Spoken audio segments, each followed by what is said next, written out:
Hey, hey, hey, everybody. It's your girl Sabrina, Bree, not Brianna.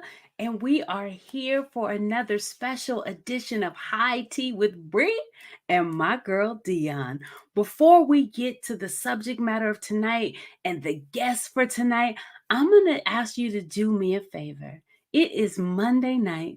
I'm going to ask that you would tag some friends to join this conversation. And I'm also going to ask that you would like and share whatever medium that you're watching us on, whether it's on my page, the High Tea page, or Dion's page. I'm going to ask that you would share this conversation by just sharing the post. Just share it so that people can join in and help us have this amazing conversation. We started this conversation off a couple of weeks ago, really pouring into our kings, our Black men. And tonight we are here to talk about a subject that is very important and specific to them. We're talking about their mental health on tonight. So we want to invite you again to not only share, but to join the conversation. You can do that in real time through the chat. You can post questions. You can talk to us. If you have comments, let us know. We will shout you out. We are so grateful that you have taken the time out to join us tonight. And we're looking forward to spending this time with you. So while you're tagging, while you're getting your food, while you're sharing, I'm going to ask that you would help me welcome to the show my bestest friend, my girl Dion, the radical midwife. What's going on, Grace? Ta-da! Happy Ta-ta! Monday. Happy Ta-da! Monday. Hey guys. Hi Bree. How are you, love bug? I'm phenomenal now. And I'm You know, super it's excited. amazing when we can live life with zero complaints. Wait, I'm trying to get my sounds together because I want to talk to the people. You trying to get your business right? Listen, I didn't turn my phone off. Y'all know I get nervous around technology. And I mean, that sucker went off. Seriously, You- aboard. Danger, Will Robinson. We play way. Oh, so I didn't invite the people to talk. If y'all depending on me, my voice is not going to be heard tonight. It's back. Well, God has a ram in the bush. Oh, hallelujah. How was your day, Dia? Listen, my day was super dope. Today was actually a chemo day, but it went very well. And then I had some, as grandma would say, I had some business. So I came on down to the office and took care of my business. And this is actually the highlight of my day. I've been looking forward to this since we had the conversation. And I believe it's going to be a phenomenal chit chat on this evening. And so that being said, I'll let you do the solid of bringing in old Raspy. Okay. All right. Papa Smurf. We're going to call him Papa Smurf tonight. Papa Smurf. So one of the things that made this conversation particularly special to me and Dion's heart is that it was initiated by our brother Garland. He reached out and said, "Can we have this specific conversation?" And because we believe in the importance of the conversation, and simply because he asked, we dropped everything. You want to have this conversation? We Let's gonna talk about it. have this Absolutely. conversation. So he was with us, I think, 2 weeks ago, It was 2 weeks and ago. he was a phenomenal guest, and we had a phenomenal conversation. So I'm gonna ask you guys to help us welcome back one of our dearest brothers. Tonight he given us his sexy Barry White Oh, Earl yeah. Jones voice. So ladies, hold on to your hats and your teacups and welcome back our brother Garland Harris. And he got on gray sweats. He better stay seated. What's up, y'all? Hey, G. I left my singing voice in Houston, so Sure you did. You did. That's from serenading all them ladies while you were out there gallivanting and vacationing. We're just glad to have you back. We glad you made it back safe, Doc. Mm-hmm. They kidnap your kind where we come from, especially But it was nice. I had a good reunion with my Navy buddies, and this conversation is something that I'm sure that they're going to benefit from too. Nice. Are they listening in, Garland? Did you share this? And are they?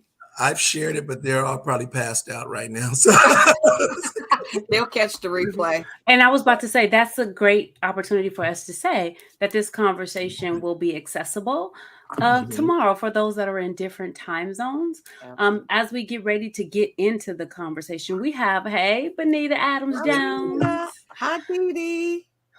And Dee Dee Felder. Hey, Grace. We have a few, at least one or two more guests joining us. So, Dion, I'm going to give you the honor to do that while I still try to get my phone together so I can talk to the people. I'm going to mute for a second. I'll be right back. Okay. So that being said, you guys, I'm honored to bring a new guest in, and you guys haven't heard his voice, but I promise you he's got a whole lot to say.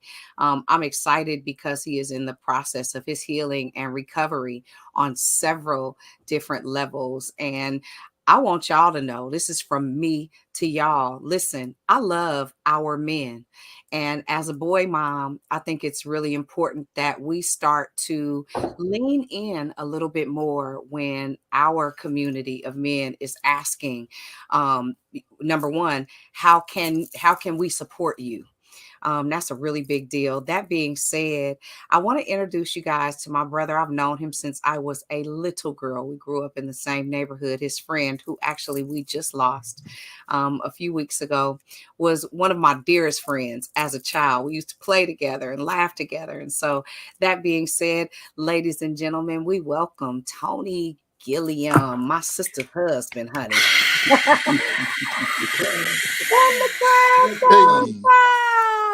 Hi, Tony. How are you guys doing? Wonderful. We're so glad to have you. Thank you for having me. It's an honor to be. I've been watching you all for a couple years now, and I missed you during your hiatus. And we had a hiatus. Yes. But definitely, you guys are hitting the subjects that are near and dear to me personally. So, you know, just to be able to say something to encourage older men, younger brothers to get that mental health check, it's important. Absolutely. That's a big deal. Absolutely. And we're going to get into the conversation. Dion, do we have another guest right now, or we have some time? He's texting me now. Let me help him navigate in. Okay. So while you're doing that, I want to set the stage for the conversation so we can go ahead and get into it. And you guys know that I usually do that by just bringing us in on some facts of what's going on. So tonight we're talking about specifically depression with our Black men. Okay. So as we think about depression as a mental health condition, I want you all to know that mental health tends to be a taboo topic among men in general. Given a choice, most men would rather not talk about it. Unfortunately, this is often truer for Black men who experience mental health problems at the same rate as other men of other nationalities, but Black men continue to be under-recognized and undertreated in the recovery sphere. In some communities, mental health isn't always prioritized or acknowledged, and many feel like Black men are expected to endure problems like anxiety or depression rather than confront them. Okay? Less than 50% of all Americans with a mental health disorder get treatment, but that rate is even lower for our Black men. In the United States, the average percentage of African Americans receiving mental health services like medication therapy is half that of their white counterparts. Okay? And when they do go to get help, the quality of care that Black men receive is often less quality than their counterparts. Okay? There's a couple more things that I want to share with you.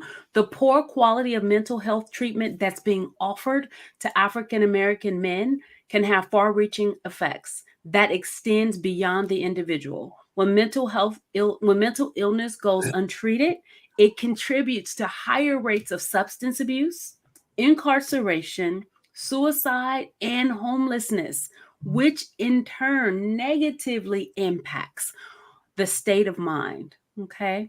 Black men are particularly vulnerable because they are more likely to encounter other challenges, such as the social economic disconnect, police brutality, and other things that threaten specifically the mental health of Black men.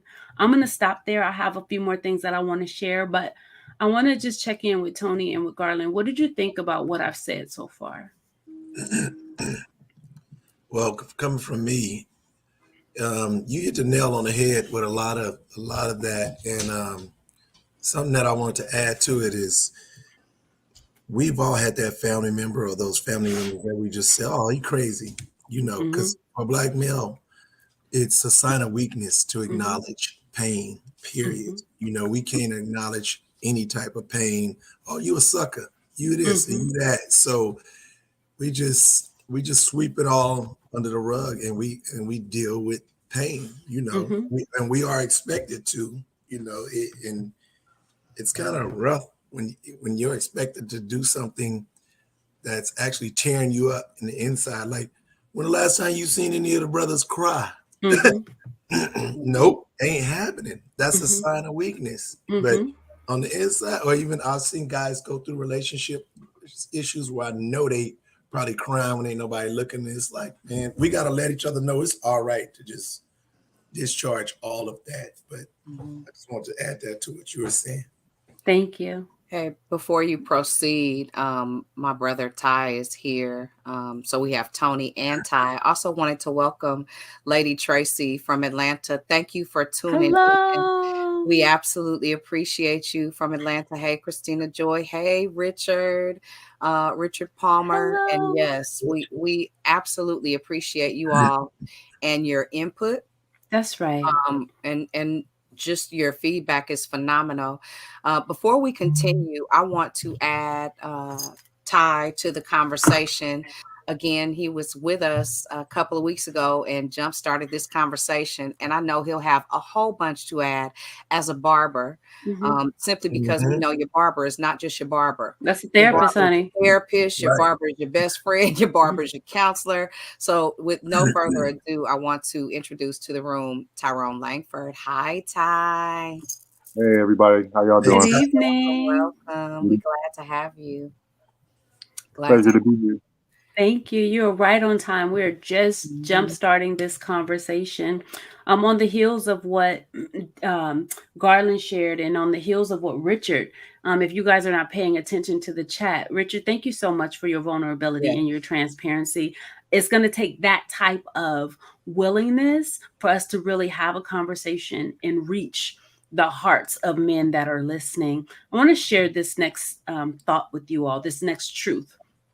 African-American men are 4 times more likely to commit suicide than African-American women. That's a lot. 4 times more. That is a lot. What are your thoughts about that? Wow. Well, I can tell you one thing. It's because, just like what Garland said, it's because we got to hold everything in. And you got to hold it together. At least that's the impression that has been given historically. And, you can't show weakness. And, I know I've battled that a couple of times where, truthfully, I was just tired and wanted to end it all because all of the medicating myself with alcohol just didn't work. And what I was going to say earlier is, sometimes we see our friends who they drink a lot, and and it's just like, wow, every time I see them, they're drunk. But we never want to go in and talk to them and find out what it is that's causing that. We just rather sit back and talk about them. And I know that and part of my recovery, I had to take responsibility for myself, but also, talking to my friends and finally being open about where I was and what I'm doing. And, and it's like in some of the classes that I took, I realized that I'm responsible for my healing as well as the therapist, or the person who is running the class. Yeah. Mhm. Mhm. So, that's one thing that's important too. Yeah. Mhm. That's But, very important. I tell you, if, I just remember I was, part of my depression was because of long-term illness. Mhm. And, it was like there was one thing that kept me from stopped me from doing it. And that was the fact that at the time, my brother was taking care of my mother, Mhm. and my mother was suffering from dementia. Mm. So I knew there was a lot on his mind, Mhm. Right. and And he and already had yeah, enough. So, imagine if you had. right. Right. Mhm. Right. I gotta do this really quick because I told you guys I'm a boy mom. One of my gifts from God, one of the children that helped me to heal and become this woman that I am still becoming. Hi, son, I love Mhm. you very much, and Mhm. you will not be a statistic ever. You mean everything to Yo Yami. Mm. Thank you for checking in, babe. And to Wanzi, yes, we did. We lost somebody to suicide, and it's another one of the reasons, and I can't wait to hear, and this is from a retired stylist, because we are a lot of times the first line of defense. I can't wait to hear Ty chime in just as a barber, and because we don't necessarily have to hear to know, because we get so close to our clients. You see somebody every week, you can tell when they're having a bad day. You can tell when they're completely thrown off. When they marriage and went to the left, or their relationship or whatnot. And so, real quick, Ty, jump in just on your thoughts, your ideas, and your feelings with regard to just depression in and of itself, suicidal thoughts, just mental health check. Yeah, well, I mean, you guys talking about suicide. I mean, I've been sitting behind a barber chair for years, having to talk people, out of talk people out of homicide. Right. You talk, I mean, that's a whole nother aspect of it. I mean, Yeah. I've literally had young men come and sit in my chair talking to me about, different things that's going on in their lives, or whether it's a relationship or something going on in the streets, and they come, they stressed about this and they stressed about that. They like, man, I'm ready to go do something to somebody. Mhm. Right. Mhm. They ain't thinking of, they ain't thinking about killing themselves. They thinking about going to Hurt do something to somebody somebody else. else. You know what I Absolutely. mean? Oftentimes I've actually seen it actually happen. I think that, oftentimes too, like it was already said, we just have to be so tough. I've been through my fair share of stuff, and used to be in the streets, and as a young man in and out of jail and stuff like that. I think that oftentimes as Black men, we may not even know that we're stressed. We can't even pinpoint it. It's so easy for us to kind of normalize pain. We're just built. I always say, I'm built for it tough. You know what I mean? I just endure. I just endure a lot of things, and oftentimes I can't even. There's been times in my life where, I may do some reflecting. It's been times, I just was riding down the street, and one minute I'm crying, and the next minute I'm laughing. You know what I mean? It's just so quick. I go from one emotion to the other, and then I start to, maybe have, days or whatever where I'm feeling weak, or I'm feeling this and I'm like, man, Tyrone, are you stressed? Like it's hard for me to claim it. You know what I mean? Because Mhm. we want to be so tough, and we have to and like seeking out therapy, or like me personally, I've been told in the past, hey, you need to see a therapist. You might want to consider going to counseling. I actually started some marital counseling when I was married with my ex-wife. Number one, I tore up out of it. I'm like, I'm not doing this. You know what I mean? So I think sometimes it's embarrassing for us as Black men. We just don't want to seek out, that help. You know what I mean? We just have to be so tough. Mhm. Ty, thank you for kicking the door open to that, because Yeah. that's one of the questions we're going to talk about: the why, the what do you need, and how can we help you? Before we do that, though, all of you gentlemen said some really good things, and I want to speak to for just a second the women in your lives, the daughters, the wives, the moms, the sisters who want to help you, but they're not even sure what they're looking for. So we're going to talk about what depression looks like, because there's that stigma that, depression is you sitting in a room rocking back and forth, crying and you can't get out of bed. Depression don't look like that on a Black man. No, Because y'all built for it tough. we hide it good. We hide it. Listen, because you're built for it tough. So let me tell you what depression looks like so we can look for it. Ty, you said something. You said that you have talked people out of homicide. And what you did was that was a form of suicide. That's giving up. Once I do this, my life is over. So that's still a form of suicide and giving up. What you were doing is talking people into living. But I'm not going to preach. Hold on one second. I might, though, before this segment is over. Listen, me personally, I love y'all. Go ahead. Physical and emotional signs. Depression symptoms can be different on everyone. Someone with depression may feel sad, anxious, empty, hopeless, guilty, worthless, helpless, tired, irritable. I mean, grouchy all the time, sir. Restless. You can't get rest. No matter how much you sleep, it don't come easy. But here's some ones that you haven't probably considered that could be a sign of depression. Aches, pains, headaches, cramps, problems with your digestive system can be traced back to unmanaged health. Well, emotional health. Loss of interest in activities that you used to enjoy, including sex. Problems concentrating, remembering information, or making decisions. Sign of depression. Problems falling asleep or staying asleep or sleeping too much are common signs of depression in Black men. I'll rest right there. Yeah.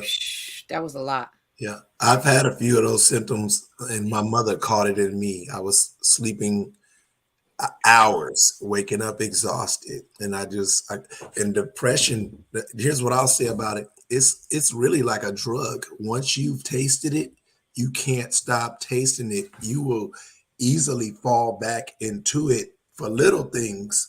And that's why I work out like I do, and everything I do is endorphin driven.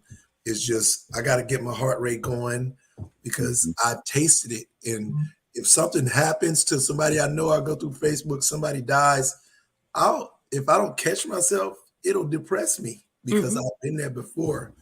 So we had a lot of, I'm sorry. Go ahead. Go ahead. No, I was going to say we had a lot of really good comments. I just wanted to touch on those. Thank you, Tim, for sharing that this 7 years of therapy has been really helpful.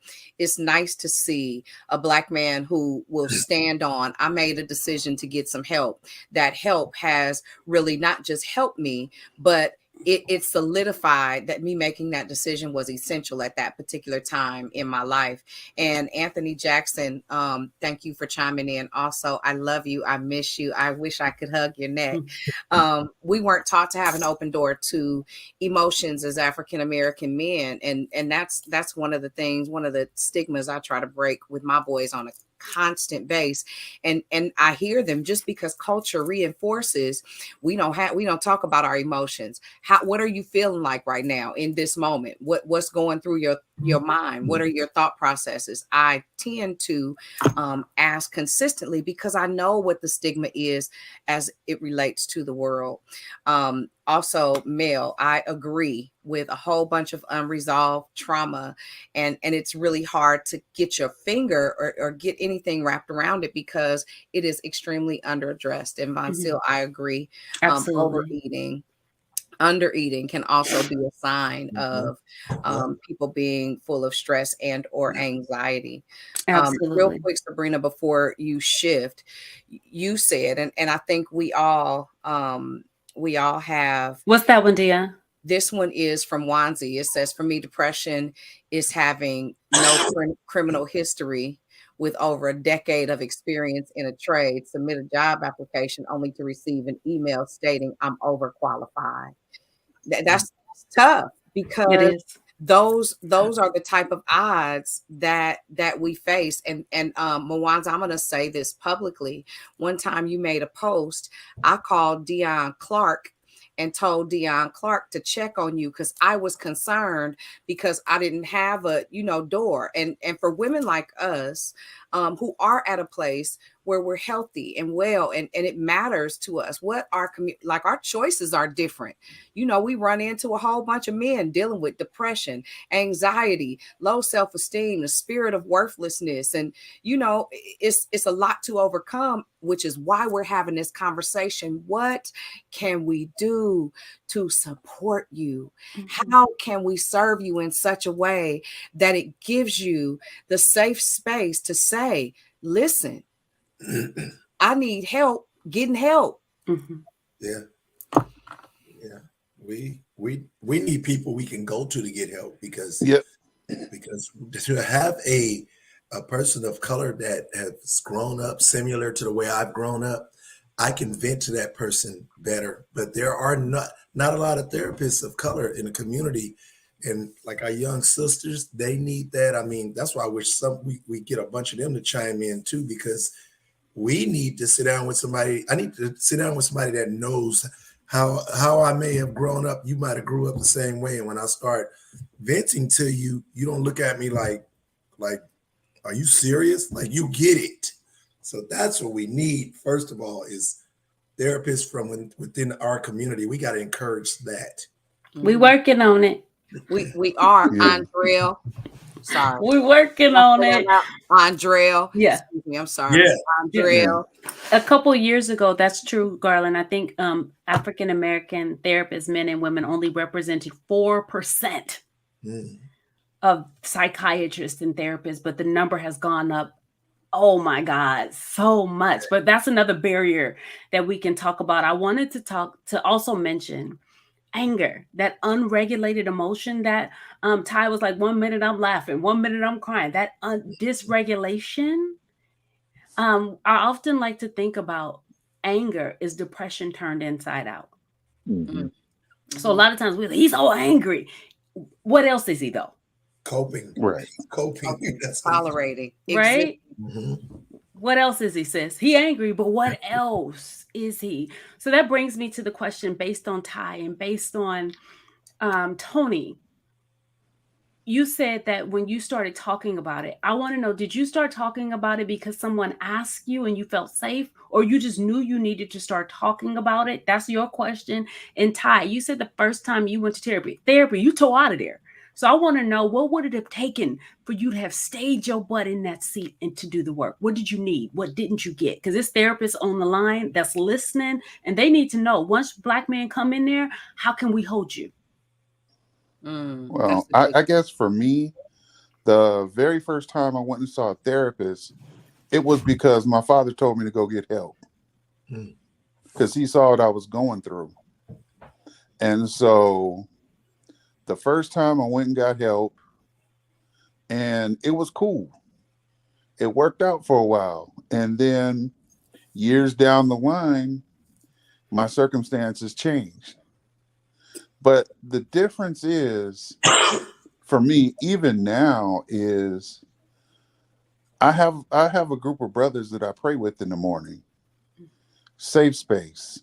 We talk about anything and everything. The men's ministry, the Bible, the Bible talk we have on Thursday nights. Safe space. We could talk about different things in there. And I just remember on the first time that me and my wife, well, we were boyfriend and girlfriend, I told her what I had been through. And I told her, where I had thoughts of suicide.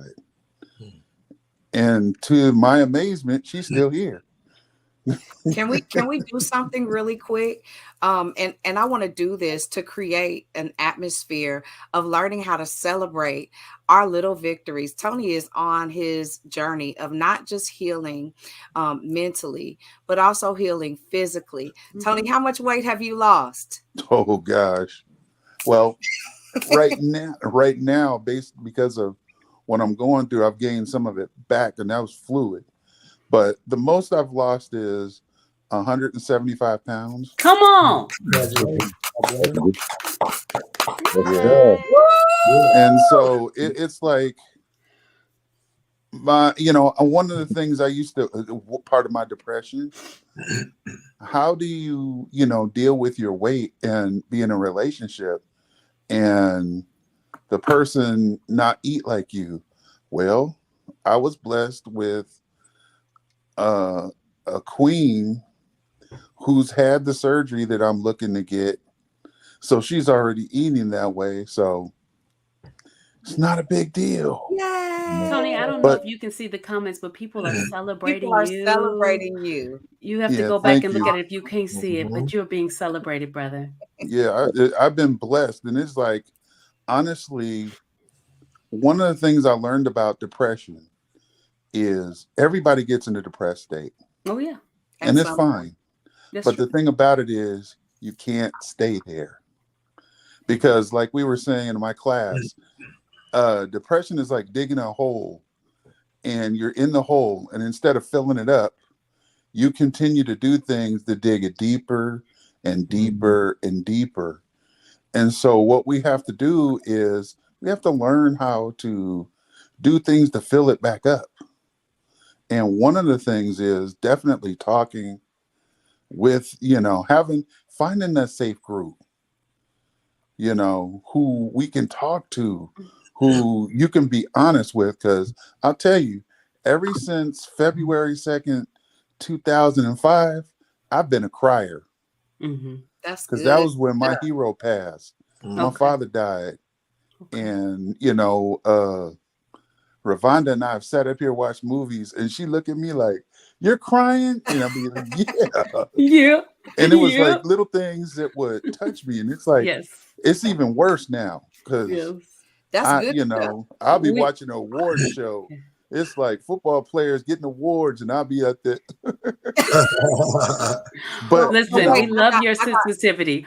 I got Tony, one take a minute. Celebration though before we move on. And so this past Sunday, and he gonna get me for doing this. I don't care. Ty got baptized. He did. I ain't gonna get you for that. That's good news. Congratulations. That is ridiculously amazing news. And I wish I could have been there. They probably would have been like, "You can't get in the pool, ma'am. That's disrespectful." this is baptism. I'm so proud of you. And I'm saying this because when you start wanting to get to a place of healing, wanting to get to a place of out, listen, mind, body, spirit, and soul, all of those work cooperatively towards out. And so Ty, congratulations. I'm so excited for you and your journey.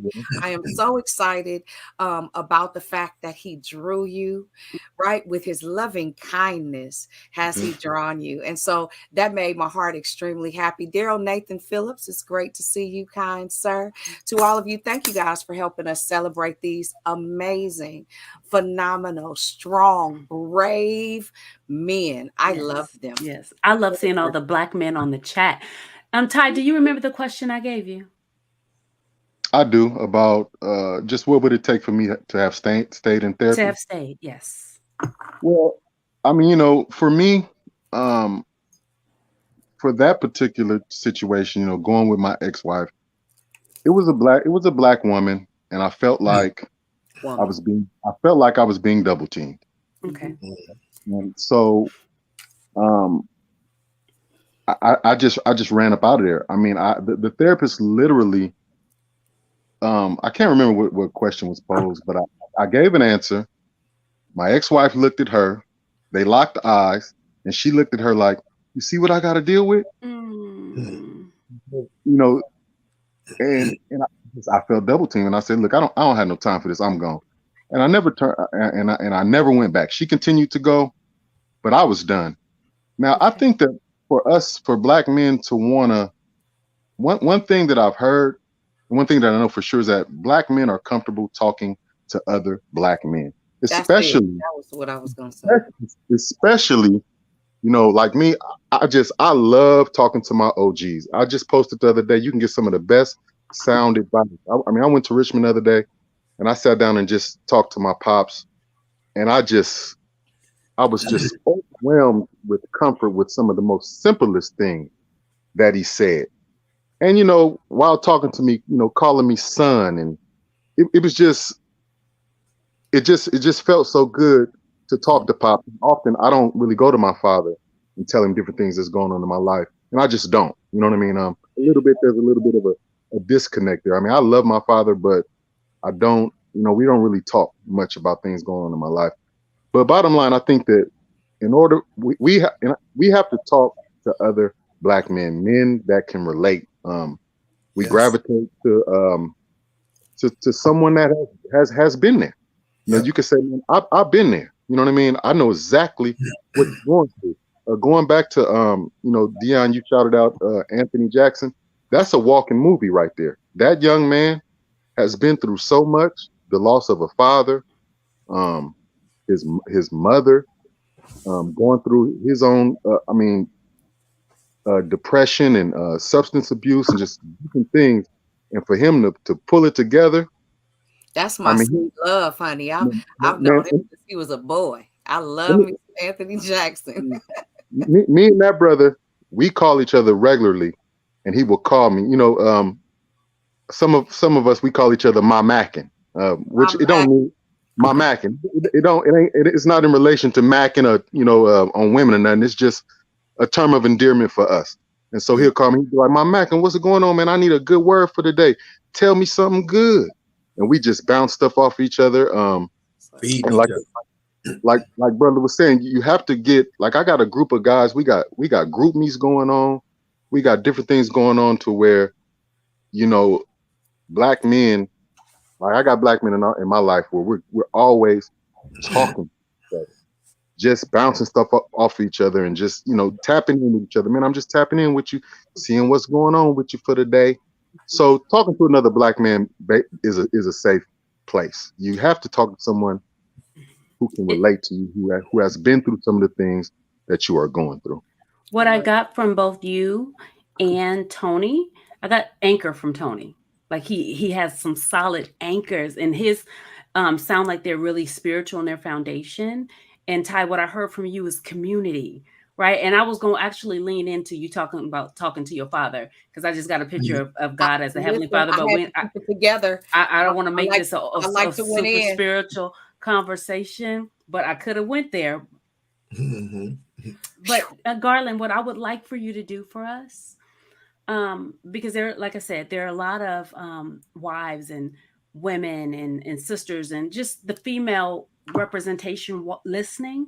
Can you tell us from a male perspective, a Black male who have struggled with anxiety and depression, as your support system, what should we do? But most importantly, what are we doing wrong? What shouldn't we do?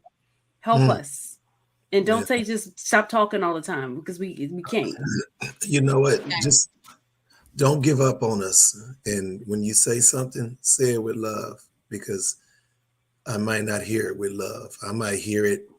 It may come through wrong. And I learned a lot, you know, going through my counseling. So we communicate differently. And then, man, I don't know. All I can say is pray for us. Like y'all have prayed for me, both of you ladies.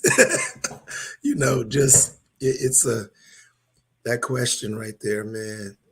If I knew that, I could save a lot of marriages, because a lot of marriages are ending because one person is going through something and the other person don't know how to deal with it. And I think if I can interject on that, For sure. I think one thing, and I mean, it's sad that often, you know, men, when we stress, we run to all the wrong things. Oh, So women, other women. men, Turn me off. men do not like to sit in our cave, in our bubble, and deal with what's really going on. So we run to the street, we start clubbing, we drinking, we start doing things that we ain't got no business doing. We start messing with other women. We got to stay busy. So unfortunately, sometimes what can happen is that woman in your life, she got to start dealing with your mess. And you you can't help you as a woman when you know that your man is doing stuff he ain't got no business doing. It's almost impossible to be that support system because now you got, because I know for a fact that I did this to my ex-wife, and I used to, my wife, my ex-wife I used to call her a Bible thumper. I mean, she was so heavenly minded that it did her no earthly good. Everything, she leaned on the Lord for everything. And I used to tell her, I used to be like, my ex-wife literally at one point turned me away from the Lord. That's all it was about. And I'm not blaming her, but it kind of pushed me out into the streets, and I was just completely turned off. And so, at some point, it became impossible for her to be my support system when now she's dealing with her own stuff from some stuff that I'm subjecting her to. And so, I think that's why it's hard for especially Black women to support Black men, because we start putting y'all through stuff, dragging y'all in our mess. So Listen, hurting people. Yeah. I'm trying to help you and you stabbing me. No. I'm trying to help you and you stabbing me. And then another thing, I mean, brokenness attracts brokenness. You got people that's getting into relationships, Trauma everything. bond. Yeah, trauma bonds, everybody moving quick and fast. And I always say that we're all good at what's easy. Hanging out, going to dinner, this, that, and the third, having sex, whatever the case may be.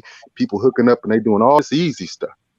And then what's killing these relationships is when you get to the nitty-gritty of the hard stuff. Yeah. So Bahati says, continue to support and hold us high. Once we get low and we see you have turned off, we get into a dangerous place. That a couple of comments before that, Radana, hey Solar, said she made a comment about men allowing themselves to be vulnerable. Right. And so I think that there is the disconnect. Like, women want to help. We don't want to be injured while we helping. We understand that there may be some injury, but it can't be fatal. Helping you can't be to our detriment. So how can we strike the balance to where we're not risking our own mental and emotional wellness and you allowing yourself to be vulnerable so that we can help you? Okay. I got the answer for that one. One thing is, if I open up to you, never, ever use it against me in an argument as a weakness. Okay. That's fair. Because what is happening, I know what made me gun shy was, being in a relationship and being open with my feelings. And then at another time, have them thrown back in my face. Absolutely. That made me just shut down. That has happened to me as well. I've been vulnerable and expressed things to women, and they straight weaponize it. You use it against me later. Yep.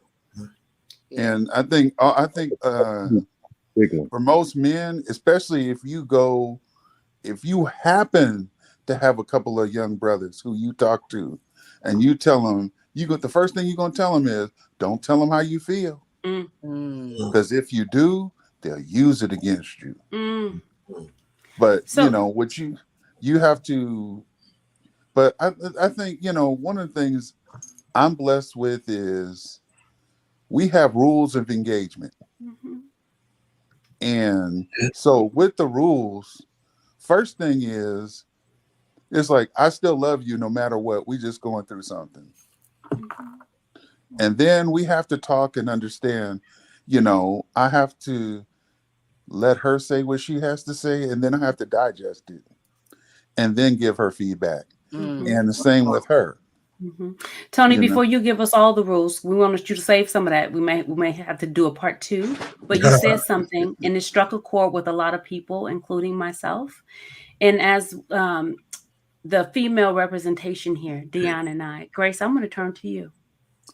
He mentioned about opening up and having his feelings and his share weaponized. And both Tony and Garland, Ty and Garland affirmed that. And then men in the chat affirmed it. So if you had to stand in place in proxy for the women who have done this to the men in their lives, knowingly and unknowingly, and apologize, Grace, what would you say to heal that wound to this brothers? So the very first thing that I would say, I think to prayerfully encourage healing, and this is from standing behind the chair and being that therapist to that woman who perhaps grew up in a home that was single parented, that was raised by a woman only, that never experienced a man being in the house. And then I'll talk as a daughter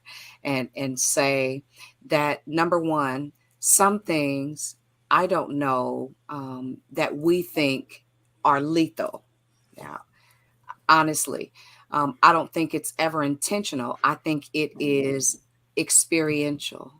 I think that unfortunately we've experienced the expression of love from such a toxic place that we haven't been given the tools or the structure to love you well. And if we could do it all over again, and if we could erase it all, I would ask that you forgive us. I literally, for not knowing what to do and not knowing how to help and not knowing how to heal. I would ask that you give us another opportunity to get this thing called loving you well right. Because we really, like, seriously, and this is from a reformed, independent woman. There's no other way that I can say it. And the truth is, we've learned how to survive and not thrive. And so our loving you comes from a survival tactic, not a place of purity and wholeness, and even the know how to do it. Structure, skill, and strategy that we should have, because the majority of the time we're always loving you from disadvantaged spaces of not having been given a visual aesthetic to connect what loving you really looks like from a healthy place, not really having been given the tools to even know what it looks like to have the capacity to take what you have, not only weaponize it, but to take it and take it to heart and take it to the right person to manage the outcome. And so now I know who manages the outcome. And so I know where to carry it. You understand what I'm saying? Not every woman will know that, but I know how to take it where it'll never come back to you. Right. And so the only way that I know how to do that is for real, through the grace of God, and really being able to cast my cares effectively from a healed heart. And so one of the things I think owe you is a healed us. Right. And only a healed us can not only apologize, but can actually behave as if our repentance is authentic. That's right. That's right. So there are ladies in the chat that's standing in proxy with us for the women in your lives that have hurt you. And we are saying we owe you a debt of gratitude for putting up with some of the stuff that came out of our mouths. And we owe you an apology.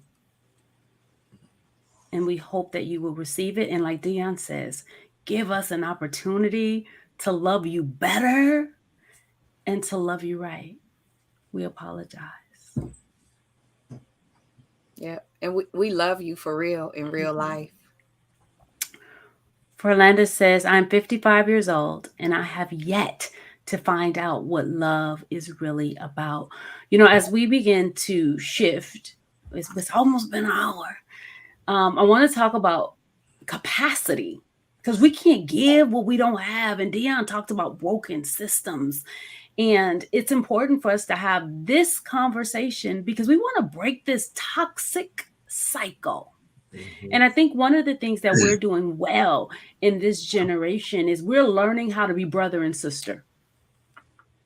As a sister, I can love my brother, For real. right? We are mastering how to be siblings.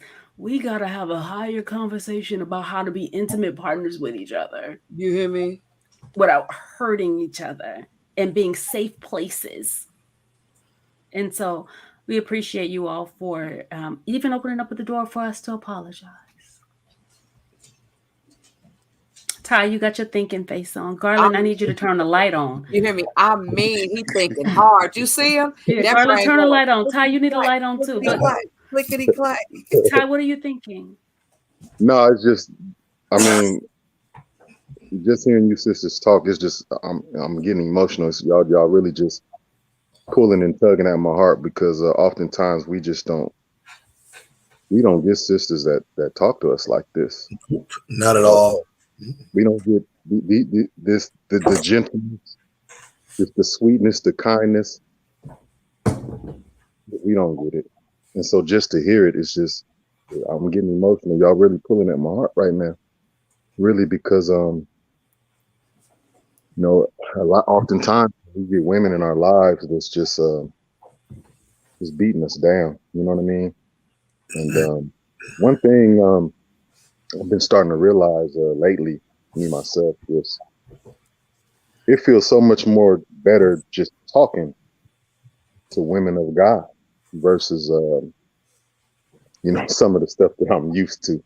I'm getting to a point to where I don't even like a woman that cuss. You know what I mean?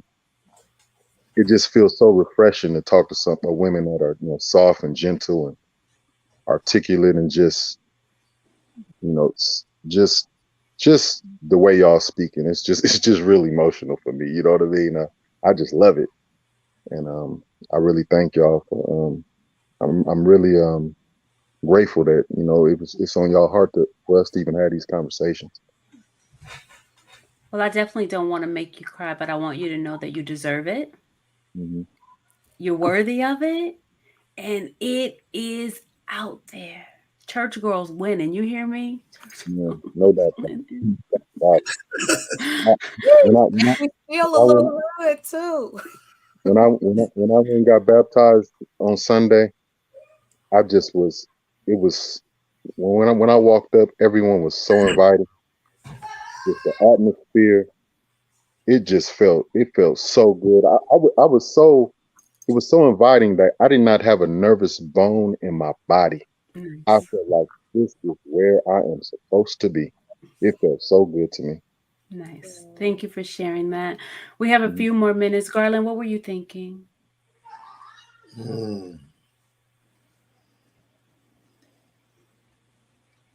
Pass on me on this one. Okay. All right.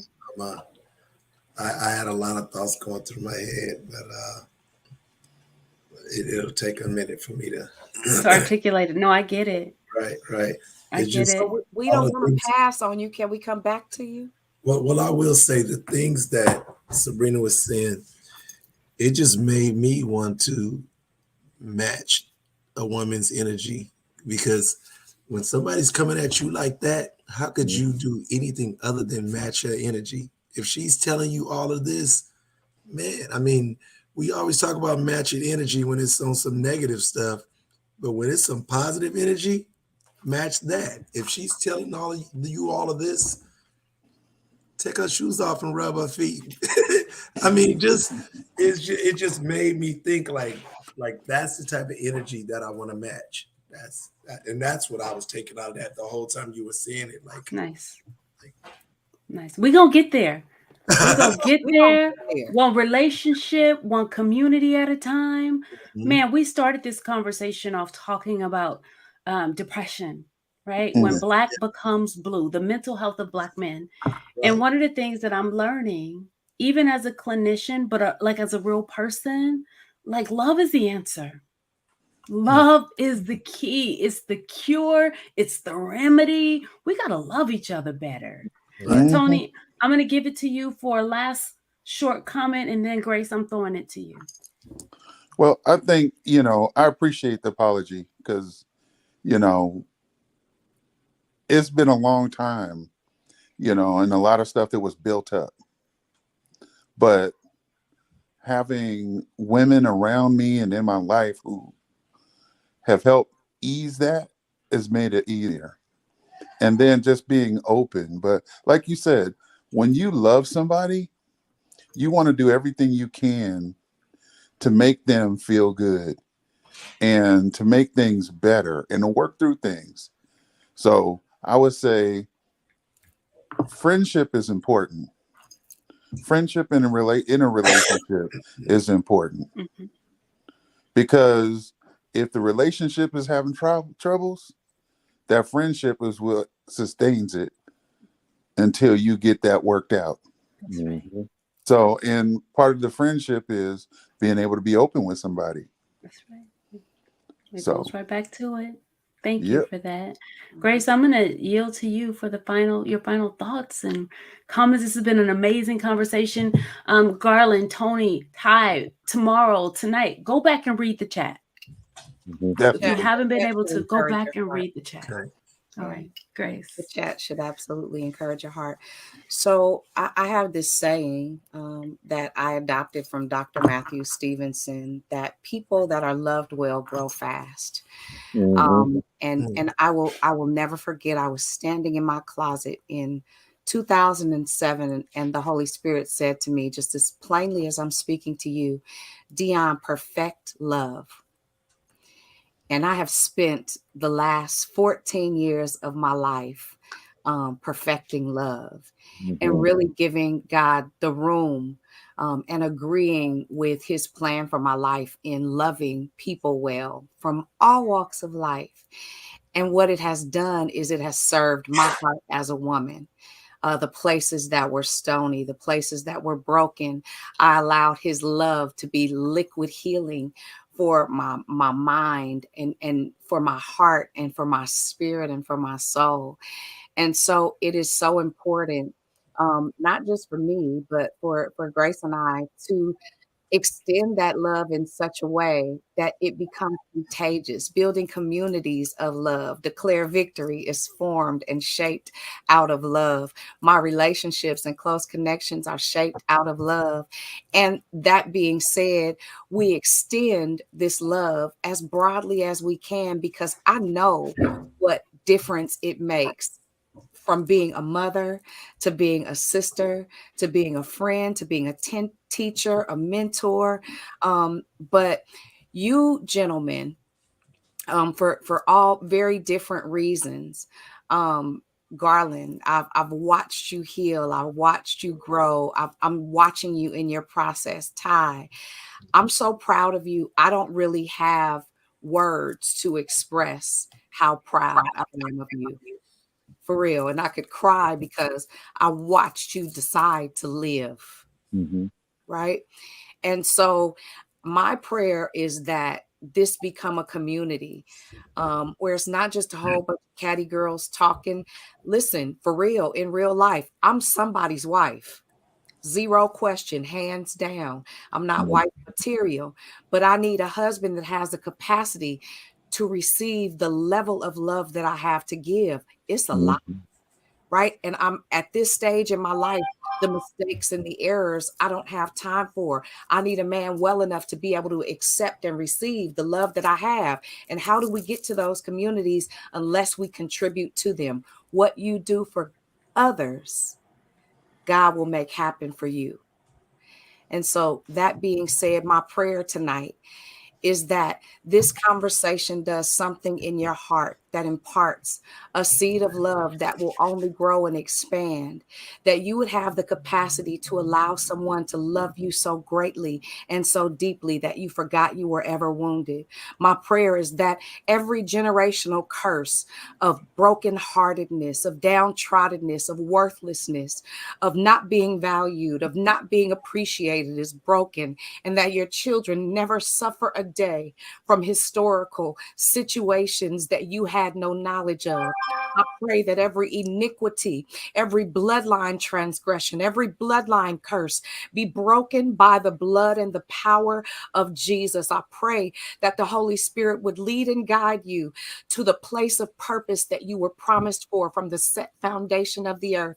I pray your daughters never hurt as the result of some broken man who doesn't have the capacity to love them. And I want to remind you that we love you, but I promise you, Jesus loves you the most. Amen. That's all. Listen, if that wasn't an altar call and a benediction, Ain't that something right there? Woo! Mm-hmm. listen, this has been an amazing conversation. Garland, thank you so much for reaching out and asking for us to have it. You guys are now official talk show hosts. You are no longer a guest. And so I want to publicly invite you all, you gentlemen, you kings Amazing of the community, beautiful Black men, to come back anytime. Anytime there's something on your heart that you want to talk about, do what you did.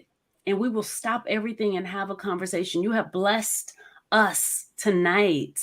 And we honor you, we adore you, and most importantly, we are holding you not only accountable, because we're good at that as Black women, we holding you accountable, but know that we're holding you up. I know that's right. We're holding Appreciate that. Thank you, you up. All right. Love y'all. With that being said, on behalf of myself, Bree, not Brianna, and my brother Tony, my brother Ty, my brother Garland, and my sister Grace, this has been an amazing evening. If you guys want to hear these gentlemen come back and talk about some stuff, I bet y'all they got some good relationship tea. Put it in the chat and we listen. Garland got some tea. Garland got 2 tea bags. If y'all want to get some answers to some relationship questions from some real men, put it in the chat. We'll bring them back. We will talk about it. It has been a pleasure. We love you guys. Have an amazing week on purpose. And we'll see you next time. Say bye, guys. Bye. Thanks for having us on. Have a good evening. Peace. Good evening. Love y'all. Good evening. Love you back. Love y'all too. Don't Love hang y'all. up, Tony.